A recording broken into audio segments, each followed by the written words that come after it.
What message would you like to take? I'm sure the Lord has touched you in your particular situation. Each one of us is a unique cell in His body, and each one of us is growing beautifully, but it has to be in consonance with His word to you as it is addressed now. You will understand it differently for yourself.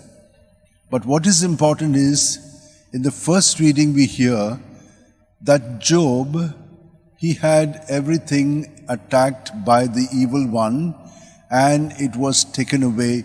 Even his body was getting wasted. But in such a situation, he knew that God dwelt in him and that he had to be faithful to God. Whatever may happen, God is still in charge. And we see the Lord saying to the 72, when they go out, what are they going out to tell the people? That the kingdom of God has come. What is the kingdom of God? Jesus. And who is Jesus? The love of God. And why are we living? We are living for love. God is everywhere. God is in everything. The whole of humanity is full of God. And each one of us has God within us. But God has given us the freedom to know Him, to experience His love, and be loving in serving Him in the other. And that is what God wants of us, to experience His kingdom and to live in the kingdom, loving as He has loved us.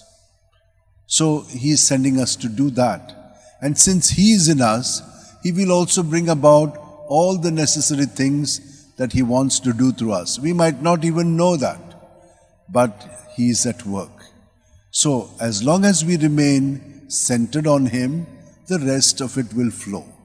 It happened in the life of Francis Borgia. He was filled with activity, but all this activity took place because God was at work in him. He had chosen him to do this work. And so He has chosen each one of us to do the work that each one of us is doing. Let us do it through Him, with Him, and in Him. Let's hold our hands like this, close our eyes, and experience Him at each breath. He sustains us. He is the life in every breath in us. And we must know that whatever is happening in our mind, as we surrender it, He will reveal to us His truth and not be attached to the falsehood in our thoughts. As we keep surrendering them to Him, He enlightens us with His Spirit. He counsels us. He directs us. He helps us to discern what is coming from where, and then also to do it.